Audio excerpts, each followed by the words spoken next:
Through the White Hell, a Siberian Journey. Part 1. The Iron Snake. January 31st, 2025. The rhythmic clacking of steel wheels against frozen track had become a kind of meditation, monotonous, relentless, and oddly comforting in its predictability. 16-year-old Vlad pressed his forehead against the cold window of the train car, watching the endless Siberian landscape roll past in shades of white and gray. Beside him, his 12-year-old brother Yuri sat wrapped in layers of clothing, his breath creating small clouds of condensation in the inadequately heated carriage. They were traveling on the Salkard-Igarka railway line, one of the most remote and unforgiving rail routes in all of Russia. Their journey had begun in Novy Urengoy, a small Siberian town that existed primarily to service the massive Urengoy gas field, the second largest natural gas reserve in the entire country. Their destination was Moscow, a distance that would take 3 days under the best conditions. But these were far from the best conditions. This was January in Siberia, where the sun barely climbed above the horizon, where the temperatures could plummet to 40 below zero, and where the landscape itself seemed hostile to human existence. The train car they occupied was a Platskart, a Soviet-era passenger carriage designed with ruthless functionality rather than comfort. It was essentially a long metal tube on wheels, built to hold 54 sleeping passengers in cramped efficiency. The design hadn't changed significantly since the 1960s, and it showed. The vinyl seats were cracked and patched with tape.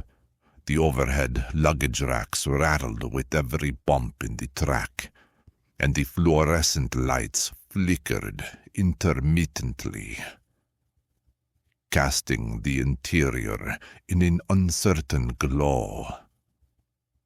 But the worst problem was the heating system. It had been failing since they boarded, and now, several hours into their journey, it had given up entirely. The temperature inside the car hovered just above freezing, and their breath hung visible in the air. When they'd first boarded, the Platskart had been nearly full. Families heading to relatives, workers returning from the gas fields, an elderly couple wrapped in furs and speaking in hushed tones. But as the heating failed and word spread that the adjacent passenger car was warmer and less crowded, people had gradually migrated away. Now, Vlad and Yuri found themselves virtually alone in the long, cold carriage, surrounded only by the abandoned belongings of passengers who had sought better conditions elsewhere. Vlad didn't mind the solitude. In fact, he welcomed it. The past 6 months had been a nightmare of condolences, pitying looks, and whispered conversations that stopped whenever he or Yuri entered a room. The loneliness of an empty train car felt honest by comparison. "Should we move to the other train car too?" Yuri asked, his voice small and uncertain. He was trying to sound brave, but Vlad could hear the tremor underneath. Vlad turned from the window to look at his younger brother. Yuri had their father's eyes, dark and serious, too old for his 12 years. The past months had aged him in ways that no child should experience. "No, it's finally quiet here," Vlad replied, managing a small smile. "Why? Are you cold?" Yuri shook his head, pulling his coat tighter around himself. "No, I dressed extra warm. I knew something like this would happen." That was Yuri. Always prepared. Always thinking ahead. It was a trait he'd developed out of necessity. When your father was away for months at a time and your mother was barely holding herself together, you learned to anticipate problems before they arrived. Their father. The thought of him was like a physical ache in Vlad's chest. Dmitry Volkov had been a custodian at the Urengoy gas field, one of thousands of workers who kept the massive facility running through the brutal Siberian winters. He'd taken the job right out of secondary school, telling himself it would only be for a couple of years, just long enough to save money for a technical school, to become a gas plant operator, to build a better life. That had been the plan. But then he'd met Masha at a New Year's celebration. Then came the wedding. Then came Vlad. And 2 years later, Yuri. Suddenly, the couple of years had stretched into 16, and Dmitry was still pushing a mop and unclogging toilets, his dreams of advancement gathering dust like the corners of the facility he cleaned. But he never stopped dreaming for his sons. Dmitry had been determined that his boys would achieve more than he had, that they would escape the cycle of manual labor and poverty that had trapped him in Novi Urengoy. He spent evenings helping them with mathematics and science homework, scraped together money for decent textbooks, and spoke constantly about the importance of education. The cruel irony was that his small custodian's salary made those dreams almost impossible to achieve. There was no money for university, no prospects for advancement, no way out. They were trapped by economics as surely as if they'd been locked in a cell. Until the recruiter came. Vlad could still remember that day with painful clarity. His father had come home from work with a strange expression on his face. Excitement mixed with fear, hope tinged with dread. He'd gathered the family around the kitchen table and explained that a military recruiter had visited the gas field, offering contracts to workers willing to serve in what the government called the Special Military Operation. The terms were almost too good to be believed. The sign-on bonus alone was more than Dmitry would earn in 10 years of custodial work. The monthly salary exceeded his annual income. The recruiter had promised that he'd be working safely behind the front lines, operating excavators to dig defensive positions. No combat, no danger. Just honest labor at premium pay. "It's our chance," Dmitry had said, his hands shaking slightly as he held the contract papers. 2 years, and we'll have enough to buy an apartment in Moscow. Enough to send the boys to a proper technical institute. Everything we've dreamed of. Masha had cried. Vlad had protested. Yuri had simply stared at his father with those 2 old eyes, saying nothing. But Dmitry had already made up his mind. Within a week he had signed the contract and departed for training. For the first month, he'd called home every other day. The calls had been brief, but reassuring. Training was tough but manageable. The food was better than expected. He'd made friends with some of the other workers turned soldiers. He missed them terribly, but kept reminding himself it was for their future.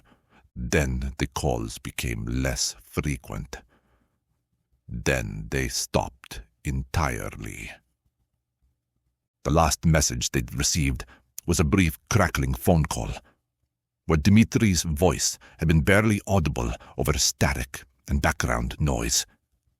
He'd said the army was short on soldiers, that his excavator unit was being reassigned, that he was being sent somewhere he couldn't name.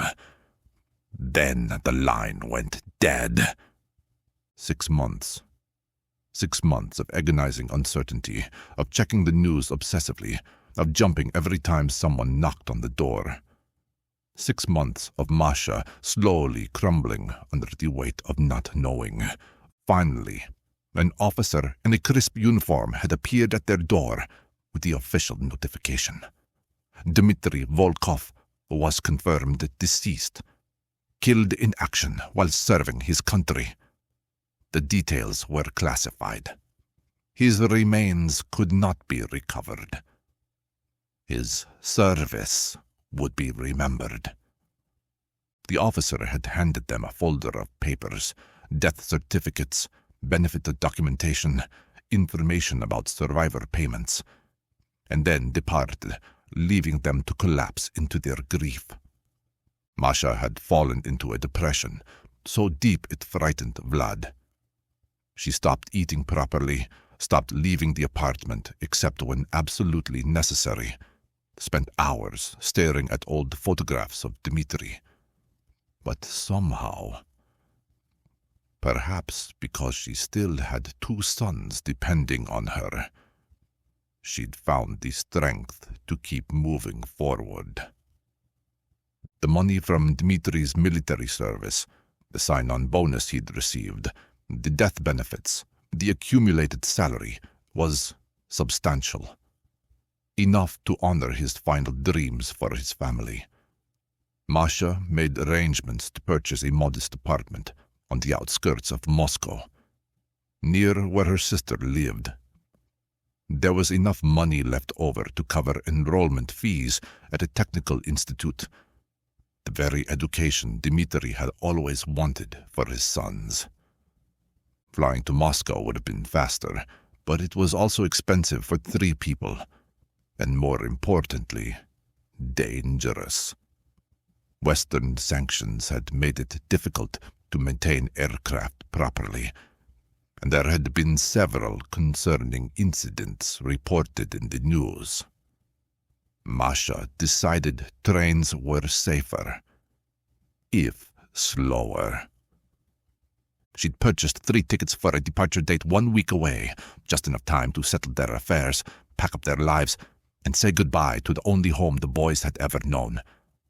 But stress and grief have a way of manifesting in the body.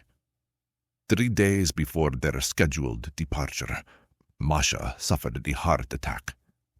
It wasn't severe enough to be life-threatening, but it left her bedridden and weak, unable to make the grueling 3-day journey. The timing couldn't have been worse. A major winter storm was forecast to arrive within days, which would almost certainly delay any travel by a week or more. The closing date on the Moscow apartment was approaching, and Masha was adamant about not missing it. The boys needed to be enrolled in school right after Orthodox Christmas on January 7th. Lying in her hospital bed, pale but determined, Masha had made a decision that had horrified Vlad, but which he knew deep down was necessary. "You boys will go without me," she'd said, her voice weak but firm. "The tickets are paid for. You'll take the train to Moscow, go to your Aunt Katya's apartment, and get settled. I'll join you as soon as I'm well enough to travel." "Mama, no," Vlad had protested. "We can wait. We can." "You cannot wait," Masha interrupted, reaching out to grasp his hand with surprising strength. "The apartment closing is in 10 days. School starts 3 days after that. If we delay, we lose everything your father worked for. Everything he died for." She looked at both her sons, tears in her eyes. You're strong boys. You're smart boys. Your father raised you to be capable. You can do this." And so here they were, Vlad and Yuri, alone in a failing Soviet-era train car, traveling thousands of kilometers across one of the most inhospitable regions on Earth. Outside the window, the landscape was a study in desolation. Endless forests of skeletal trees, frozen rivers that looked like white ribbons cutting through the snow, and occasionally the distant lights of some remote settlement where people somehow managed to survive. Vlad checked his watch. 10:47 p.m. They should try to get some sleep. Tomorrow would be another long day of travel, and they needed to conserve their energy. "Let's get some rest," he said to Yuri, pulling out the thin blankets they'd been provided. "Come on, we'll share. It'll be warmer that way." They arranged themselves on adjacent bunks, huddling together under the combined blankets. Despite the cold, exhaustion won out, and both boys gradually drifted off to sleep, lulled by the rhythmic clacking of the train.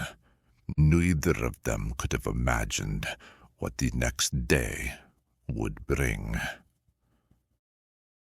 Part 2. Severed. The impact jolted them awake like a physical blow.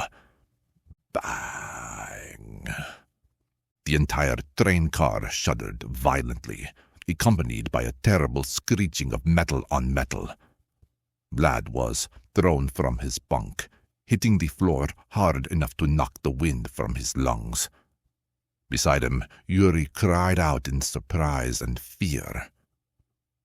For a moment, there was only confusion, the sound of things crashing, the groan of distressed metal, and then, suddenly, an eerie silence. The train had stopped moving. Vlad struggled to his feet, his heart pounding. "Yuri, are you okay?" "I think so," Yuri replied, his voice shaking. "What happened?" The clock on the wall showed 5:17 a.m. Dawn was still an hour away, and outside the windows, the world was pitch black. Vlad grabbed his flashlight from his bag and helped Yuri down from his bunk. Together, they made their way through the dark train car toward the exit. The door was stuck, and Vlad had to throw his weight against it several times before it finally groaned open. The blast of cold air that hit them was like being slapped. The temperature had to be at least negative 30 degrees Celsius, and the wind made it feel even colder. Vlad's flashlight beam cut through the darkness, illuminating swirling snow and the bulk of the train car behind them. Or rather, the lack of train behind them. "Oh no," Yuri whispered. The coupling that should have connected their Platzkart to the rest of the train had completely separated. The hook mechanism lay in pieces on the tracks, the metal so rusted and degraded that it had simply disintegrated when the train hit a rough section of track. Their car had been left behind, stranded in the middle of nowhere. Vlad stared at the broken coupling, and a wave of fury washed over him. This was inexcusable. The lack of maintenance, the criminal negligence that had left them in this situation. It was yet another example of the systemic failures that had already cost his family so much. "Blyat," he muttered through clenched teeth. "Those the stupid, careless bastards." Yuri tugged on his sleeve. Vlad, what do we do? Good question. They were stranded in the middle of the Siberian wilderness, in the dead of winter, in the hours before dawn. The nearest settlement could be dozens of kilometers away in either direction. They had no way to call for help. Cell coverage this far north was virtually non-existent. The train's engineer wouldn't realize they were missing until the next scheduled stop, which could be hours away. We go back inside, Vlad decided, forcing himself to think rationally despite his anger. We wait for help. They'll realize we're missing and send someone back for us. They returned to the train car, but the situation inside had deteriorated. With the train no longer moving and generating any residual heat, the temperature was dropping rapidly. Their breath formed thick clouds, and frost was beginning to form on the interior walls. We need to get warmer, Vlad said. Come on, let's see what those other passengers left behind. It felt wrong to go through other people's belongings, but survival took precedence over propriety. They searched through the bags and luggage that had been abandoned when people moved to the other car. Most of it was useless. Personal items, books, some food that was already frozen solid. But they did find additional layers of clothing, an extra coat that fit Yuri, thick wool socks, and a pair of insulated gloves. In one bag, Vlad found something unexpected. A flare gun, with 2 flares still in the box. It must have belonged to a hunter or someone who worked in the wilderness. Vlad turned it over in his hands, examining the mechanism. It was old but appeared functional. He loaded one flare into the chamber and tucked the gun and the spare flare into his coat pocket. It might prove useful. They dressed in their warmest clothes, layering everything they could find. Then they settled in to wait, huddling together for warmth. Hours passed with agonizing slowness. Despite their layers of clothing, the cold was seeping in. Vlad's feet were going numb, and he could see Yuri shivering despite his best efforts to stay still. As dawn began to break, painting the sky in pale shades of gray and pink, Yuri moved to the window and stared out at the landscape. "Vlad," he said suddenly, his voice tight with excitement. "Look."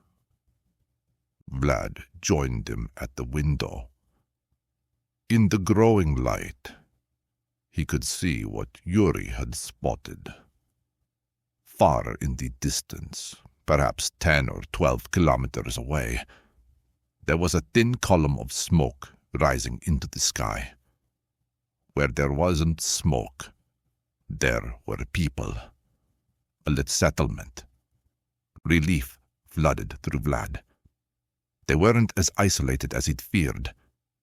If they could reach that settlement, they could get help, get warm, and contact someone to retrieve them. Then they heard it. A long, mournful howl that echoed across the frozen landscape. Wolves. The sound was followed by another howl, and then another.